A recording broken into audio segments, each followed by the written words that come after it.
It's the spookiest time of the year.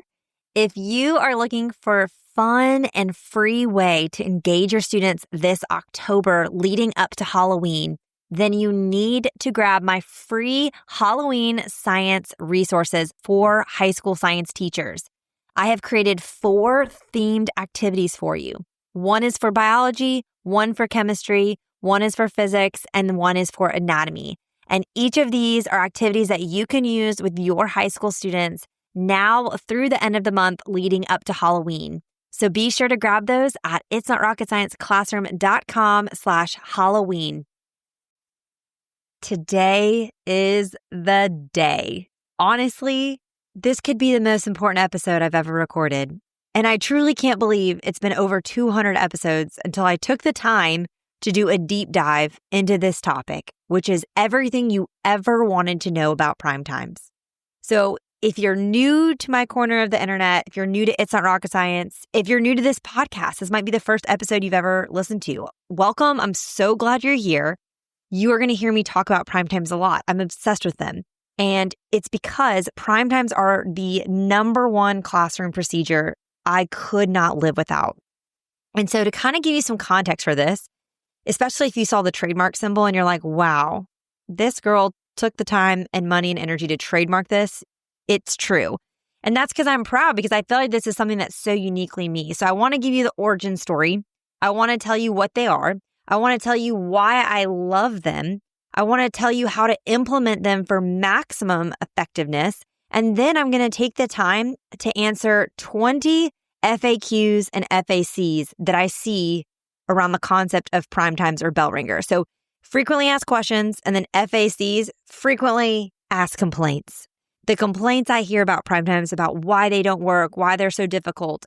And I'm going to kind of object to those and give you kind of my answers or my solutions to those problems or complaints, and then answer those FAQs as well. So this is the deep dive episode into prime times. And my hope in this is not that I convert every single one of you listening to be as obsessed with prime times as I am. Although I do have a lot of conversations over the last decade with a lot of teachers who have drunk the primetime Kool-Aid, if you will, and seen how transformative it can be for their classrooms. But I do want to make sure that anyone who listens to this episode feels equipped to implement them. If that is something that you've always wanted to try, you're intrigued by trying, or you've tried in the past and it hasn't worked out very well, or you found them tiresome or overwhelming, or like it was something that added to your plate when really this should be taking things off your plate. So we're going to tackle all of that today with the hopes that every one of you listening feels equipped to try prime time. So without further ado, let's get into it. This is Secondary Science Simplified, a podcast for secondary science teachers who want to engage their students and simplify their lives. I'm Rebecca Joyner from It's Not Rocket Science. As a high school science teacher turned curriculum writer, I am passionate about helping other science teachers love their jobs, serve their students, and do it all in only 40 hours a week. Are you ready to rock the time you spend in your classroom and actually have a life outside of it? You are in the right place, teacher friend. Let's get to today's episode. First and foremost, I have to share the origin story of the primetime term. Back when I was student teaching, what feels like centuries ago, I remember those first few months where you're just observing your mentor teacher, observing the classroom and how they manage it. And just for some context, my mentor teacher was actually retired, but was doing this alternative program in our district where they could come back and teach for another 3 to 5 years or something like that post-retirement. And there was incentives for it, that kind of thing. When I walked in to his classroom, I asked, what kind of resources he had, how I could best do things. And to my benefit, well, really to my terror at first, but it turned out to be my benefit, he gave me complete autonomy when I did take over teaching his classes. And it was supposed to be one of those things where you take one at a time and you build and then you kind of trickle down and drop them off. But I took all 4 biology courses almost right away. And then I added on his electives. But in terms of the resources he gave me, he pointed to a file cabinet that was just full of projector sheets. Like he was still using a projector, and this was definitely time where like we were using computers, like I didn't expect to have like a Promethean board or any sort of smart board or anything like that, but the projector did throw me because I used a projector in high school, but this was when I was in college, we were past the projector days. Okay. All of that to say though, I watched him in his classroom and I just noticed the beginning of class was always chaos, and he had a very laid back, and I would go so far to say as a more meek personality. And I found that he really had a hard time settling and starting the class period every single class period. Like every single period was the exact same. It was chaotic. He finally got them settled down, finally got them going. It felt like such a waste of time in the 55 minutes that we had them. It felt like it took at least 10 to 15 every day to really get them going. And I was like, I can't do this. Like we've got things to do, places to be, stuff to learn. Like I can't do this tension. I could see how it wore on him to constantly be trying to like gather them, get them focused, get them started. From observing him, I was like, honestly, the first 5 minutes of the class period feel like they're the most important. They are setting the tone for the rest of the period. It's really like the prime time of the class period. I remember telling my roommates about this, and I was like, you know what? I'm going to do a bell ringer and I'm going to call it a prime time. And I literally started this in my student teaching, carried it into when I got my first job, and ever since, and eventually to now what it is, which is something I've like trademarked as my own because I'm so passionate about it. So what are prime times? They're just my fancy word for bell ringers, but I just see them as so much more than that. They are foundational to my classroom routine. Like I said, my number one classroom procedure that helps with management, but also my number one tool for formatively assessing my students. And really, the prime time assessment strategy is really the cornerstone of my whole like grading philosophy. It's the linchpin in it. It's so important for it. So that's what they are. Why do I love them so much? I would love to tell you. First, because I just feel like they are critical in terms of the organization, structure, and management of my class period. Like I said, I think those first 5 minutes are critical. If you can get your students in your classroom, settled down, focused, thinking about your subject, and ready to learn within that first 5 minutes, I just think you're set up to have such a successful rest of your 50-minute, 60-minute, 85, 90-minute class period, whatever it may be. My students also, I found, really appreciated knowing every single day what to expect when they walked into my classroom. When I took over class periods, when I was student teaching, I can tell you right now that there was some pain at first. They did not like it. They were like, what is this girl up to? Why is she making us do this? There was so much pushback. But after a few days, they weren't grumbling because they knew exactly what to expect. They knew that we had an established routine. They knew they needed to walk in and what they needed to do and how they needed to do it. There's no lollygagging in the halls. There's no sitting on each other's desks, chatting before the bell rings. They knew they needed to get in, sit down, and start working. That was something I trained them to know. And y'all, I think now more than ever, our students need structure. Their lives are very loud, very noisy, and very chaotic. And I think it's a gift that we give them to know that what to expect, to walk in and be like, I don't have to guess what Ms. Joyner's mood's going to be today or how she's going to start the class period. Is she going to yell at us? Is she going to make a joke? What's she going to do? They knew I wasn't even going to really talk to them because I had trained them in that first 5 minutes, in that the bell rings, we are silent, our booties are in our chairs, we're working on our prime time. And for me, I treasured that silence. Like when the bell rings and I close the classroom door, I only want to hear the sound of pencils scratching on paper, period.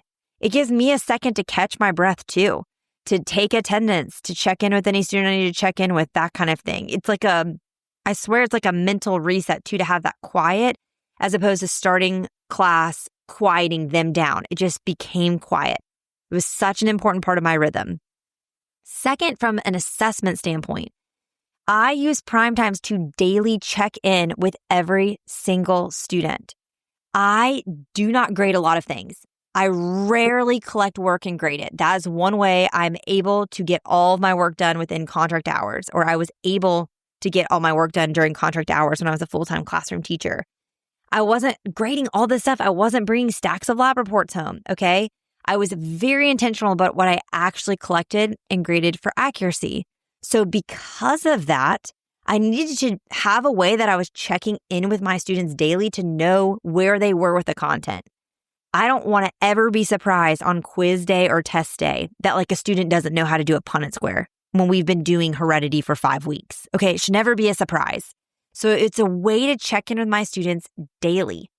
I never had the capacity or time to collect something every day from students and grade it for accuracy. And if I was, one of two things would happen. One, I wasn't giving them very good feedback. And or two, I wasn't able to get them that feedback quickly, because it would take time if I was doing this in every class. And I am very much a proponent of 24-hour return policy on graded work. So instead, I do a lot of my classwork as just completion grades. We immediately go over it in class.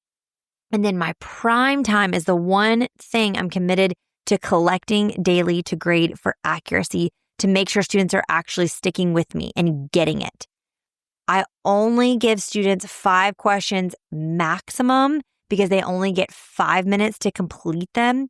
And so it's really not much to grade at all. And I'll talk about this as we go on in the episode, but I'm writing the questions in a way. And sometimes it is one question, especially if it's a quantitative question that'll take more time for them to solve the problem. But I'm writing the questions in a way that it is so easy to grade.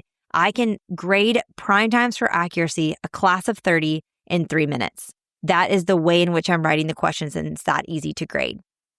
Now, the other reason this is so important is because when I'm checking in with each student daily through the prime time, I now know where my students are and how I need to adjust instruction and who I need to chase down to come to after school. This is a more efficient and effective use of my time to make time for this than for me to be collecting a lot of practice handouts to grade or labs and it taking me 5 grades to get it back to them. And then by the time I realize they totally bombed the lab, we're so far into new content, they don't even remember what we just learned. So this is a way that I can provide really timely feedback to students and to myself for my instruction. So when I am grading them, I'm usually not doing it right that second, but we go over it as a class orally. And I can kind of tell from how the students respond, what they shout out for the answers. If they're like, wait, what? When I tell them the answers, like, was the majority of the class getting it or not getting it? And that kind of lets me know, okay, do I need to right now stop and reteach something? Or if it's one of those things where, okay, it seems like everyone kind of got it as we were going over it, we move on. And then later in the class period, as I'm going through them, if I notice like, oh, these 3 people like totally bombed this, I know those are the 3 students I need to touch base with during the class period, or I need to grab on their way out and say, hey, can you come to tutoring? Can you come by at lunch? We can talk about this because I want to make sure like you're good. It's a way to care for students by checking in with them daily. And lastly, I love them because I really feel like they helped with my students' motivation in my class. I stopped assigning homework. And so students, knew they weren't going to have homework for me, but they did know that they were going to have a prime time every single day when they walked in, without a doubt. And so they knew that they would benefit from 1, taking good notes because I let them use their notes, which I'll talk about a bunch as we go forward. And 2, reviewing their notes. Like if they're having a hard time answering the questions, it might be because they're just not familiar with their notes. So it got students like reviewing what they've done, actually caring about taking good notes, and paying attention because they knew that there was going to be a prime time the next day. So everyone benefited from that. So those are 3 reasons why I love prime times. Now I want to share some tips for implementation, and then we're just going to spend all the rest of the time in FAQs. So here are my 5 recommendations for this to have its most effectiveness in your classroom as an assessment strategy and as a management strategy.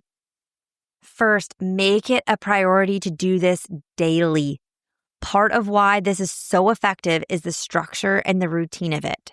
I never have ever come across a student that didn't appreciate knowing what a teacher expected of them. That is a gift we can give them of knowing what our expectations are. So I always am doing a prime time. The only days I'm not doing a prime time would be like on a test day because we just don't have time, especially in a 50-minute class period. We got to get going. Even on a lab day, I do like to do a prime time. And often it would be questions of like, hey, for your prime time, read through the lab. And then I'm going to ask you 3 questions about it. I'm not always doing 5. Maybe I'll ask you 2 questions and then we can kind of go through it from there. I'm always making it very, very purposeful for them, or using that time wisely. We're going to do it daily, like I said. Another thing too is even the day after a test, I like to do 2 options here the day after a test. 1, like a fun question, just so we're still staying in the rhythm. Or 2, I'll do a question about the new content we're going to introduce that day and just ask prior knowledge questions and let them know like, hey, this is a freebie. If you happen to get any of these right, like you'll just get bonus points on your prime time. But this is just kind of for me to gauge your prior knowledge. So that's how I treat it on those kinds of days, but I'm doing it daily. Second, I have students use the same blank piece of notebook paper for the whole week. So on Monday, they pull out a fresh piece of notebook paper when they walk in and they start their week of prime times. I then collect them. I'm like pass them to the side or pass them backwards. We try to keep them in order as best we can. So that way I can grade them. And then between class periods, I'll put them back on the students' desks. It takes me about 30 seconds to pass them out. And then this way it's waiting for students when they walk in and they can just pick up and get going right with it. Also, like I'm not going to take the time to make answer sheets. If you own any of my It's Not Rocket Science prime times, you know that I do include answer sheets there. And that's just because so many teachers requested them, but I never once used those, even though I made them. I just find the notebook paper so much easier. So they get one at the start of the week on Monday. They get 5 minutes. They do their prime time. I collect it. We go over it. And then at some point during the class period, I'm grading it. I'm checking in with students to see how they did. And when I'm grading it, I'm just putting like -0, -1, -2, -3, -4, -5. Like that's it. I'm not doing like 0 out of 5. I'm literally just putting the minus. Because then the next day, now it's Tuesday, between classes, I'm passing them back out. I'm putting them face down on their desk because they have assigned seats. So I know exactly where they're going to sit. They walk in, they flip it over, they start working on it. I collect it again. I grade that. By the end of the week, then I'm adding it up for a total score. And that's the third tip I have for how to implement. Collecting and grading daily is key. Like half of what makes it so effective is that you're checking in with your students and you're making sure to grade it. And again, I'm trying to grade it within that exact class period. Now, sometimes it's not possible, like on a lab day, if it's just so hands-on and I'm kind of all over. But most of the time, I can spend 20 seconds and grade like 5 or 6 right then and then check in with the student. Or while they're writing notes, grade a couple more right there. I keep them at my front demo table. And then what I do too is I keep them paper clipped with a Post-it note with the answer notes on top of it. And then that way I can just go through it really quickly and grade them while I'm standing up there. And again, I'm not jotting down a score in my grade book until the end of the week. That's when I tally it up and I put it in out of 25 points. So 5 points per day. So I just go through the margin. So if it's like -0, -0, -1, -2, -0, they missed 3 for the total for the week. So 22 out of 25. And that's what I'm writing down there. My fourth recommendation for implementation is never make absent students redo a prime time. Ever. If a kid is absent, I just write that on their paper. So when I'm going through and grading, if I'm like, oh, Jesse didn't do a prime time. Oh yeah, that's because he was absent today. I just write absent and then I'll write the date, like absent, October 18th or whatever. Then at the end of the week, when I'm tabulating for the week, I would just make their score out of how many days they were present for. So let's say Jesse missed 1 day of school. He was there the other 4 and he got a 15 out of 20 on the 4 days of prime times he was there. I find the percentage of that, which is 75%. And then take 0.75 times 25 to basically transpose the score to be out of 25 for the week. So Jesse would get a 19 out of 25. Okay. So that's how I handle absence. I try to make dealing with absences as pain-free as possible because it's such a headache for us and for them. And so there's no chance I'm making them make up a prime time. I'll link in the show notes to an episode I've done before about how I deal with absences in a bunch of different areas, not just prime times. And then the fifth tip for effectiveness I'll say is this, is accommodate for your students. Like, you know your students best, you know their needs, but also let's try to maintain the purpose and integrity of the assignment as much as possible.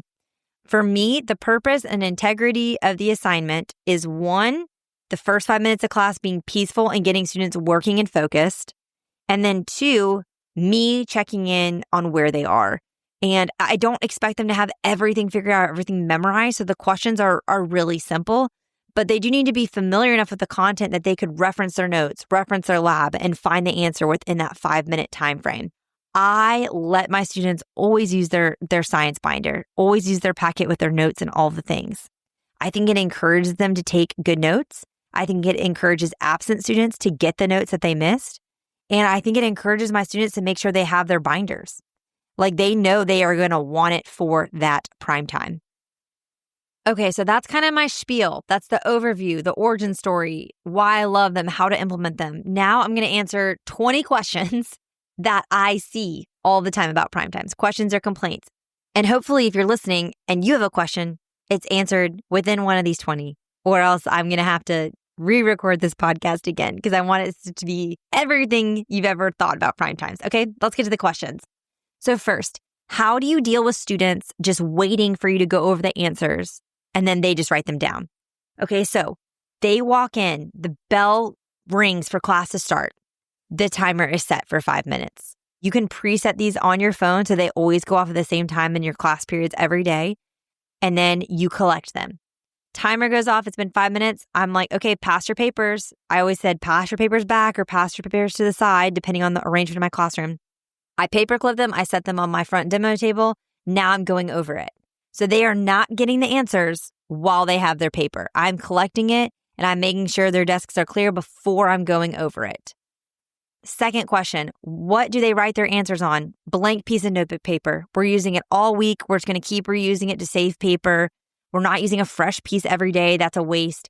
I know a lot of teachers who have switched to doing their prime times digitally. They've kind of taken the slides I have and you can export PowerPoint slides to make them images. And then they've created a Google form and just put the image of the slide at the top. And then they just have like 1, 2, 3, 4, 5, type in your answer and submit them digitally. That's fine too. I'm just such a pen and paper girl. I know that's so old school, but that's personally what I like to do. There's nothing wrong though with the Google form option if that's your personal preference.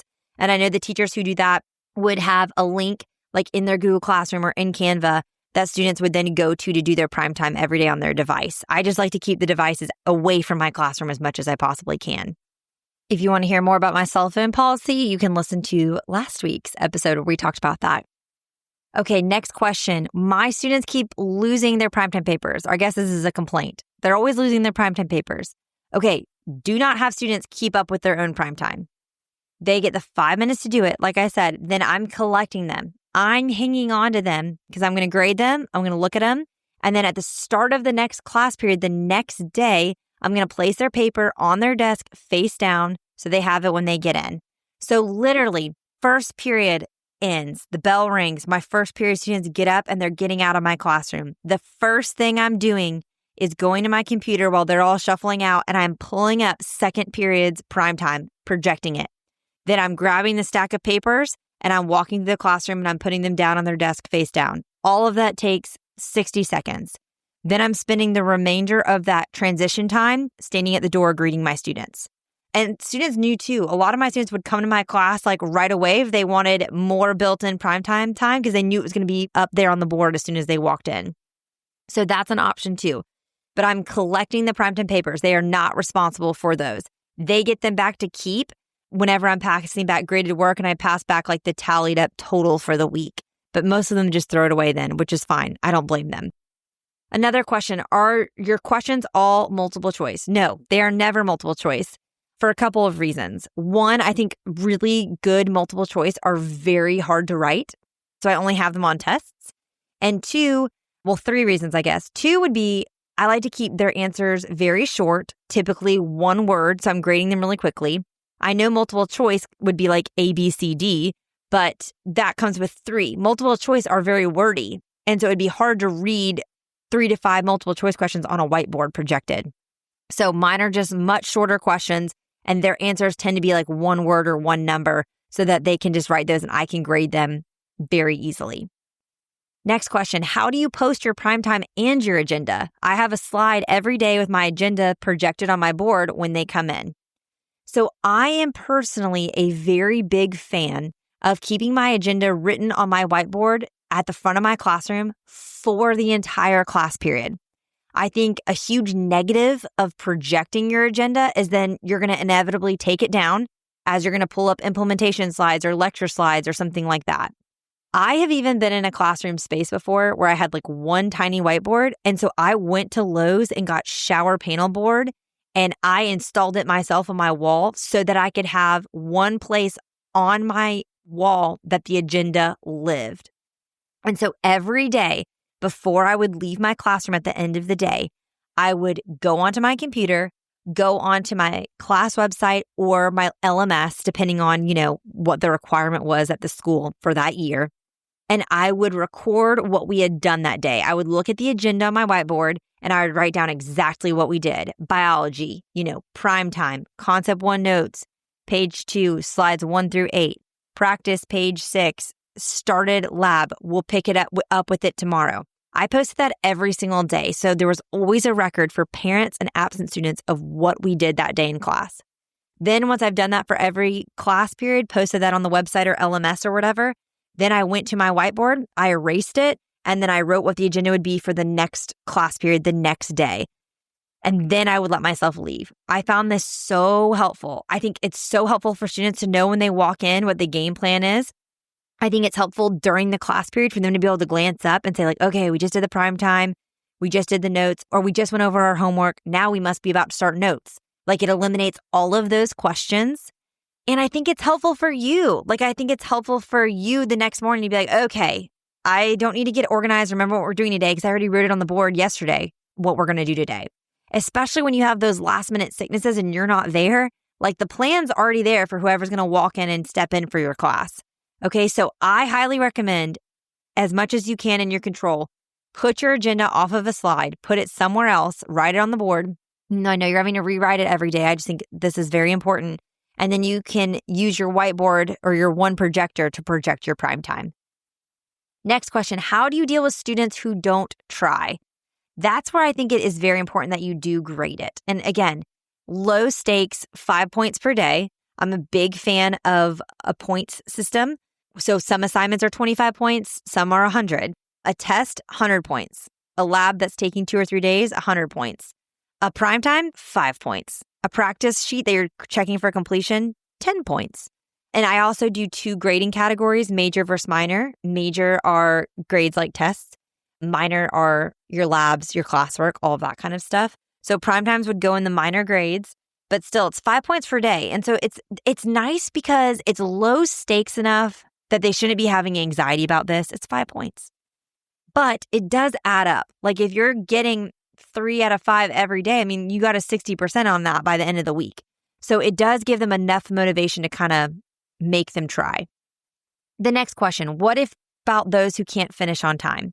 So I think the first thing for this would be make sure your questions are written in a way that they can be answered quickly with just one word. I know there are times when you want to have them write a couple of things, and I've done that. I've had them define terms before, but we're trying to keep it short so that they can do this.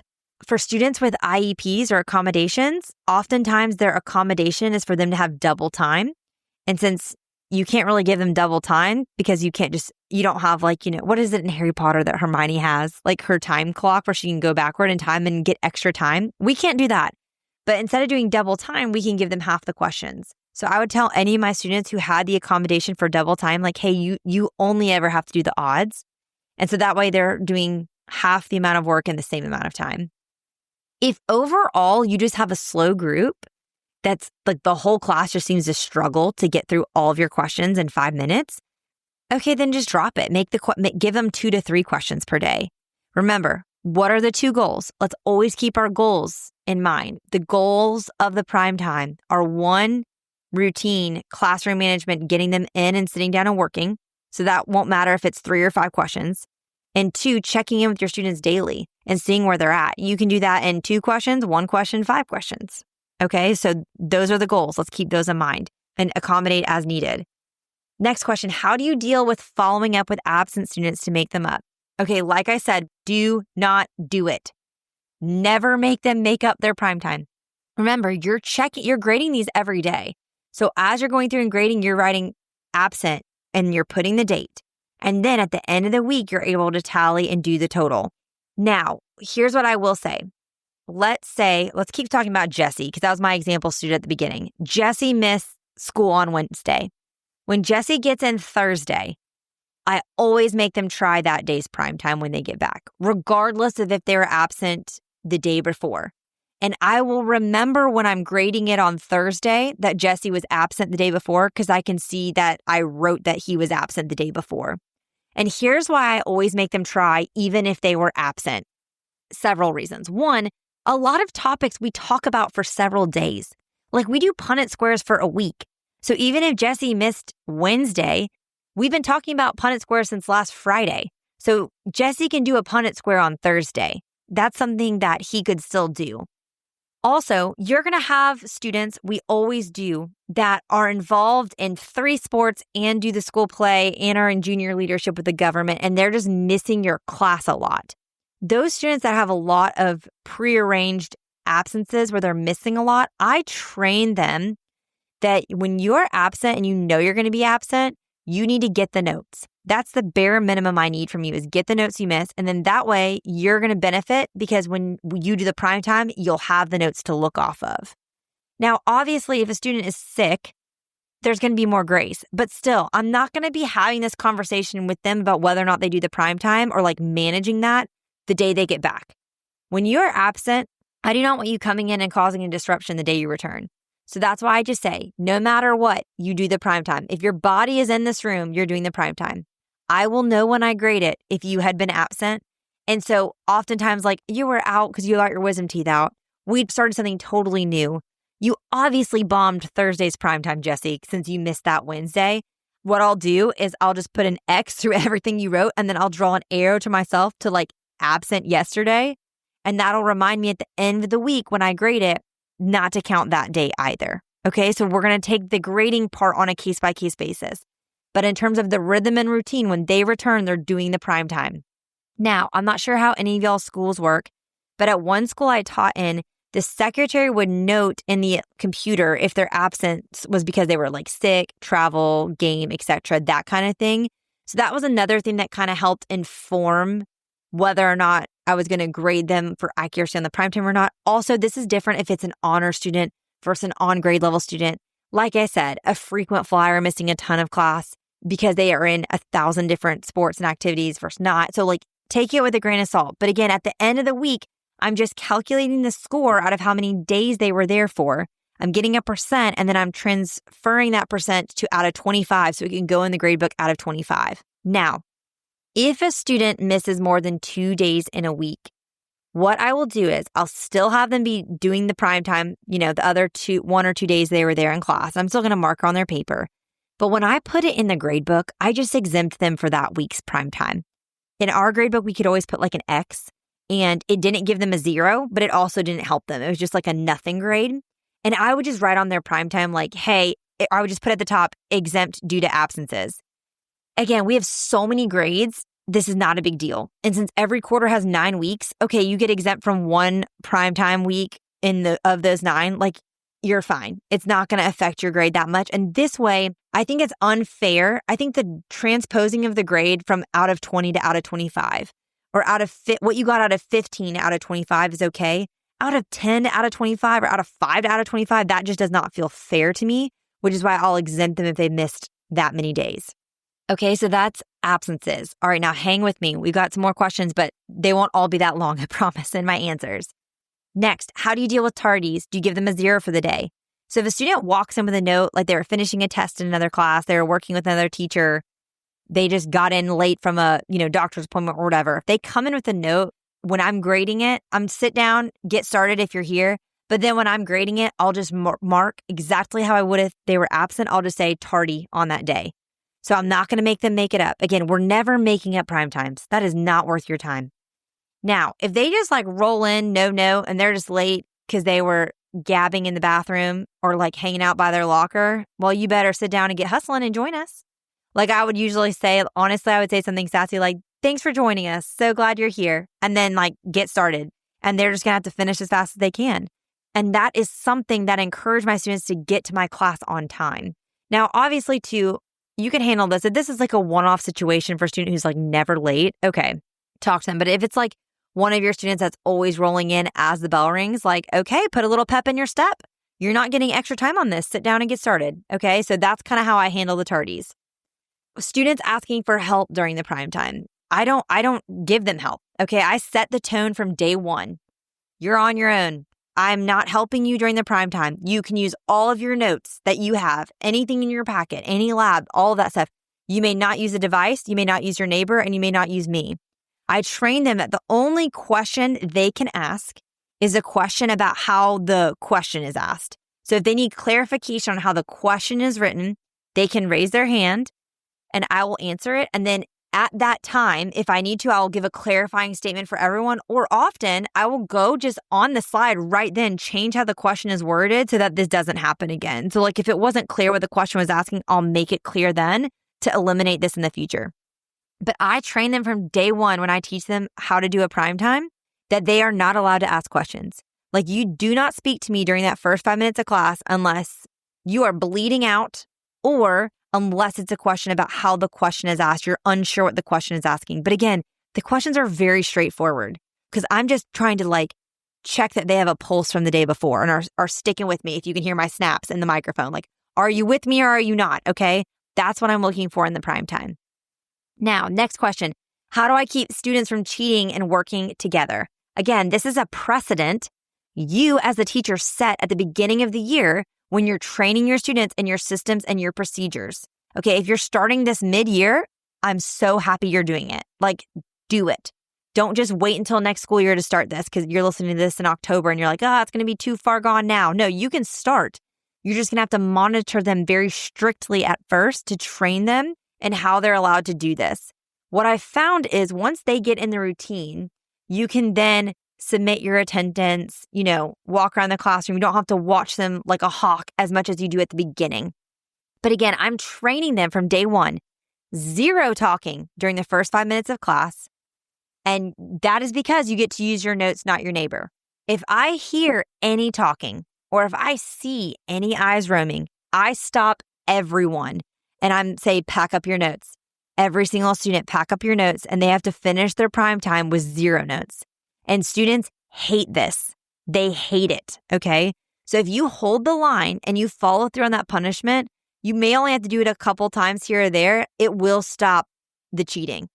Now, if it's just one student and not several, you can immediately just take that student's paper. Like if you know that one kid is always wandering eyes, grab their paper. And I would write a note on the paper when I'm grading it. Like, you got to read the room of the kid. Do they need tough love? Do they need some encouragement? Like you can do this. You don't need to look at your neighbor's paper. Help me help you. But you can handle that on a more individual basis. But again, I've done this with hundreds of students over the years.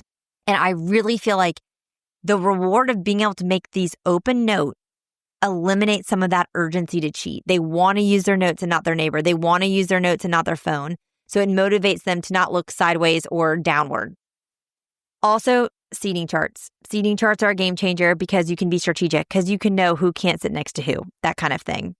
All right, cheating adjacent. How do I stop my morning sections of biology from sharing the answers with sections later in the day? Here's the first thing I'll say. I never really had a problem with this because 1, they didn't really remember because it was at the start of class. They weren't thinking about it. 2, the stakes aren't that high. It's 5 points. Like you really are that nervous about 5 points that you're making someone in a class period before you cheat for you? That feels kind of crazy for me. But this is where definitely no phones out. So they're not taking a picture and then like sending it out to people. They do not need to have their phones out.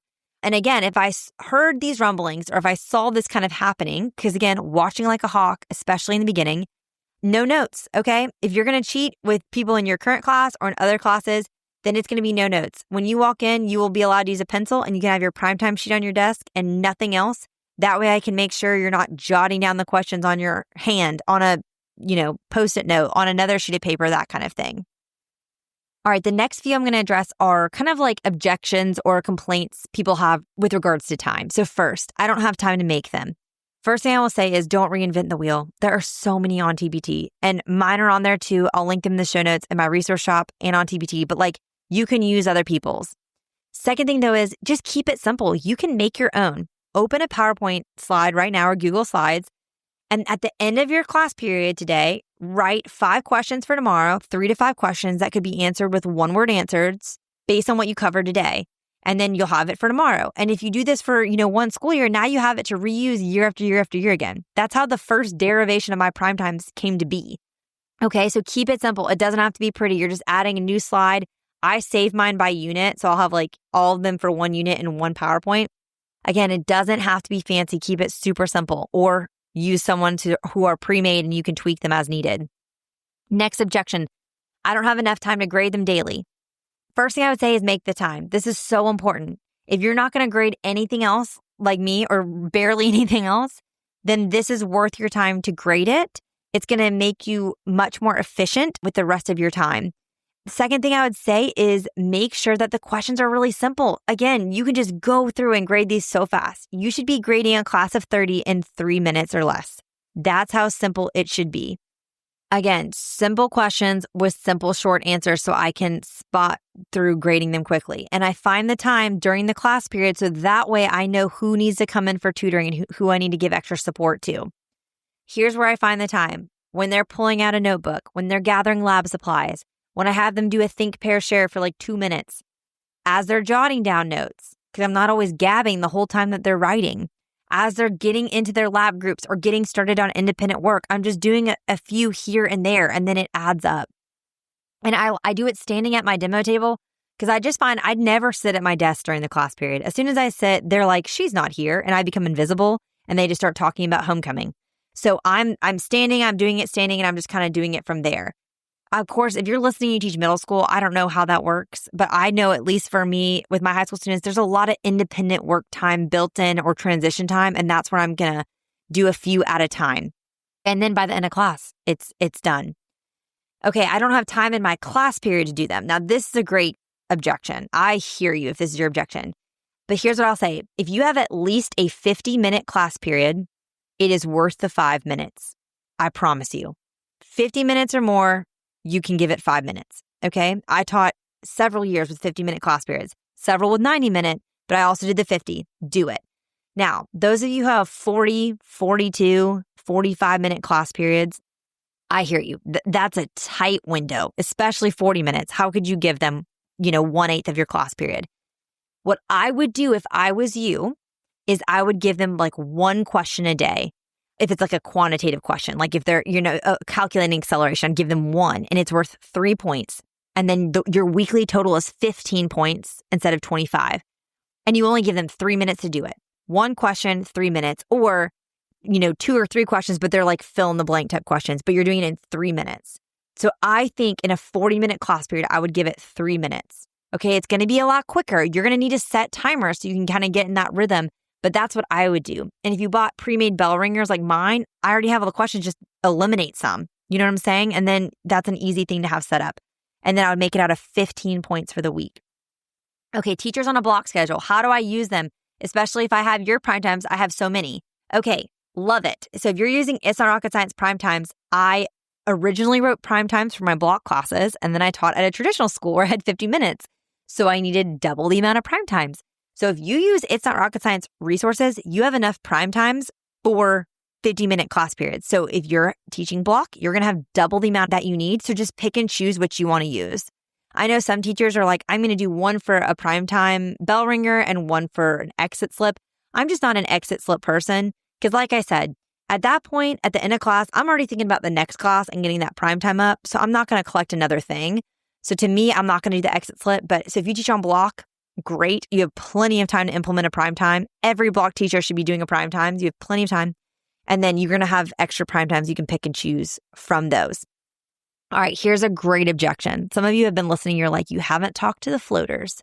Floaters. How do you set up your prime time when you're spending the class change period transitioning yourself? You're moving rooms. How are you supposed to set this up? Here are 2 options I have for you. 1, what I would do is, and if you're a floater, highly recommend a cart. I'll find the one that I love or a style that I love linked in the show notes. But I had a season of my life post a hurricane that flooded multiple buildings on our campus where I was floating. And I also had many years in a non-lab space. So I did have to float to other classrooms when I needed to do more robust labs.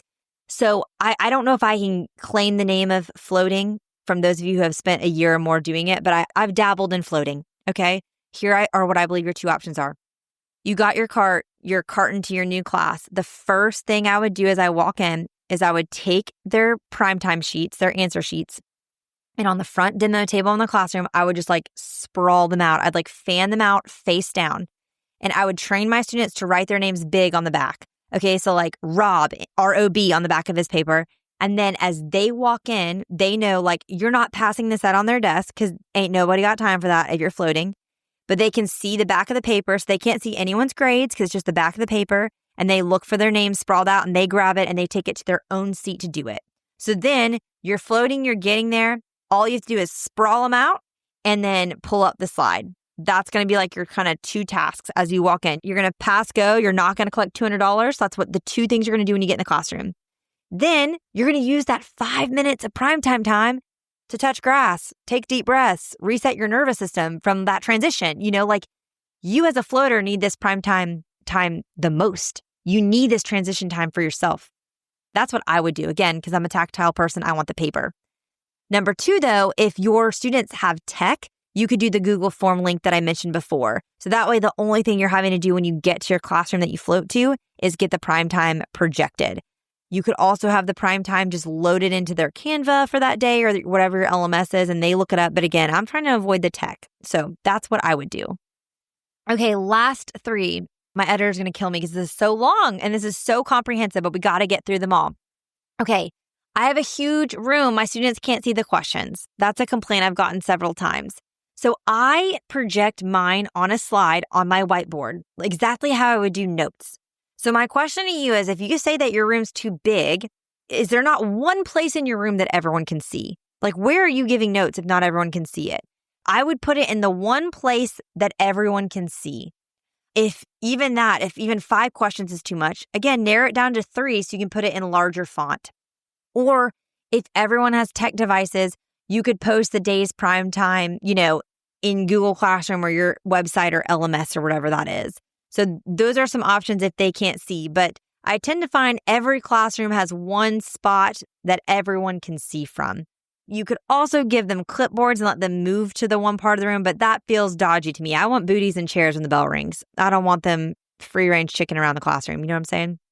Okay, next question or complaint. My students with accommodations can't finish them.